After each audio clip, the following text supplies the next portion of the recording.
오이는 이 땅 속에서 나오는 거라서 땅속 상황을 제일 빨리 파악하는 게 핵심인 것 같아요. 이 기후 변화는 하면서 맞춰갈 수 있거든요.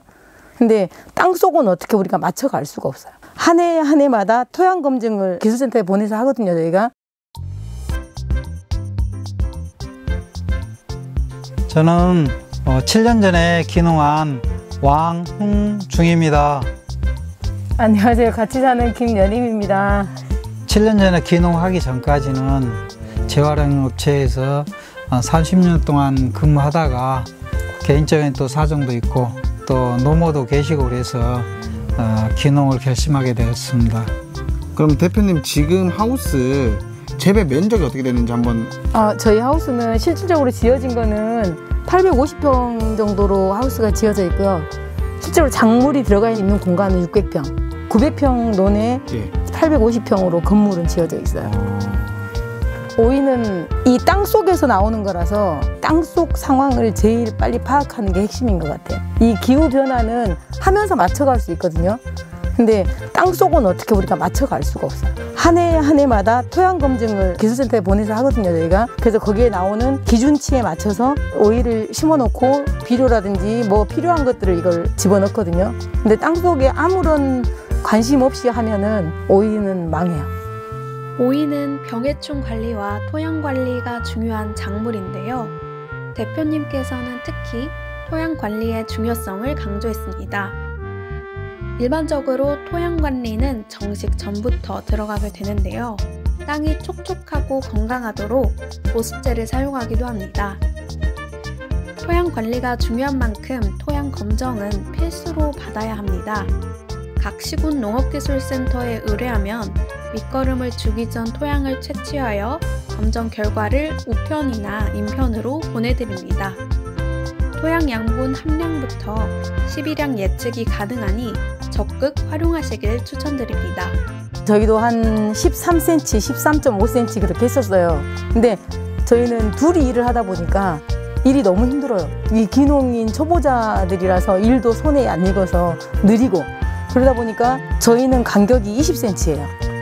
20cm여서 좀 많이 넓어요. 근데 넓어서 겨울에는 품질 좋은 오이를 좀 많이 따더라고요. 병해충도 덜하고 약을 하면 약이 잘 들어요. 균제나 충제나. 그래서 올해 또 이제 그 간격으로 맞춰가지고 채식을 했어요. 나간 지역은 9월 달에 이걸 채식을 하고 이제 길게 가면 6월 달에 7월 달까지 오이를 가지고 가요.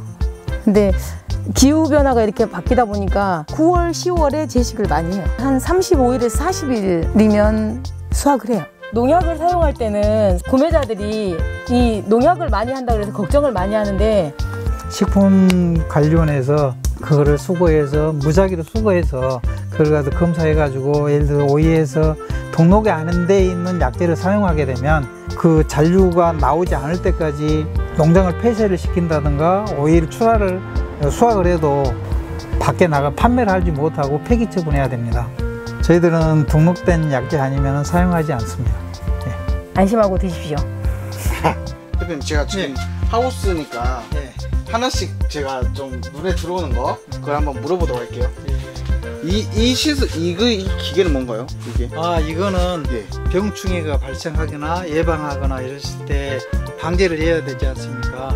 그래서 이제 이게 무인 방제기입니다. 네일로 이렇게 하면서 자동으로 이렇게 쭉 가면서 약을 해줍니다. 네일 방제기입니다.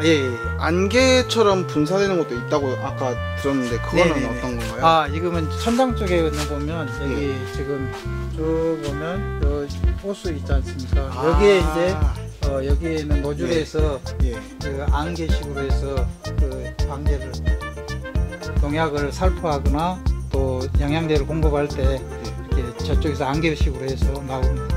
저기 온풍 난방기? 저거는 뭐예요?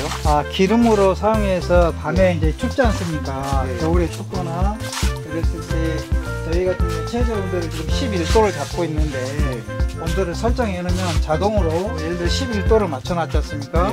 그러면 10.5도가 되면 0.5도 편차에서 그때부터 예열을 이제 자동으로 예열을 해서 11.5도가 되면 자동으로 이제 꺼지는 그런 이제 난방기입니다. 요즘에는 이제 춥지 않습니까? 보온을 하기 위해서 자 1중, 2중, 3중인 3중에다가 비닐이 대신해서 지금 제가 다개포 컨테너를 이렇게 설치해놨습니다. 굉장히 보온이 되고 아주 좋습니다. 정말 많은 게 있네요. 마지막으로 저거 선풍기인가요? 저거 뭔가요? 아, 예. 저거는 이제 유동팬이라고 해서 예. 밤에 이 보온을 해놓으면 예. 이게 습이 그 있지 않습니까? 습이 있으면 그렇죠. 이제 곰팡이나 뭐 이런 병들이 옵니다. 예, 그래서 공기를 이렇게 순환해 주면은 그런 병들이 좀 덜합니다. 그래서 그렇게 설치해 놨습니다. 저희는 이제 쪽으로 앉아서 이게 오이를 따야 되는데 그렇게 하다 보니까 무릎도 많이 아프고 그래서 저희들은 이제 앉아서 이렇게 수확을 하고 있습니다. 아, 앉아서 한다고 듣고 깜짝 놀랐거든요. 아, 그래요? 제가 한번 시범을 보여드릴게요. 아, 예. 시범 한번 보여주시면. 아, 이렇게 설치가 이렇게 지금 설치가 되어 있습니다. 그러면 야, 저희는 이 수확하는 바구니가 있지 않습니까? 예. 이렇게 하면 이렇게 놓고 가면서 이렇게 이 오이 수확을 이렇게 하고 이렇게 하고 있습니다. 저희들은 이제 가위로 따지 않고 예. 이제 손으로 이렇게 따고 있습니다. 아, 직접 손으로 하나씩 갖다. 예, 이런 식으로 이렇게 수확을 하고 있습니다. 지금 어떤 작업하고 계시는 거예요? 아, 이게 이것은 암꽃이에요. 오이가 달려서 나오는 거. 이게 오이가 안 달린 꽃이 있어요. 이렇게 쑥꽃. 얘네는 있어도 아무 저기가 없으니까 얘를 이렇게 깨끗이 청소를 해줘야지 영양분이 열매로 가고 위로 올라가서 이거를 이 청소 작업을 해줘야 해요. 기농을 할 때는 정말 잘 알아보고 오셔야 될 것 같아요. 아무리 쉽다고 아무리 그 지역의 특산품이라 하고 할지라도 제가 경험해본 바로는 절대로 공부를 많이 해가지고 와야 된다. 청년들 특히 그렇습니다. 나이 드신 분들 훨씬 더 머리도 좋고 그러기 때문에 요즘 또 스마트팜이나 이런 게 잘 돼 있기 때문에 정말 공부를 많이 해서 왔으면 좋겠다라는 생각이 듭니다.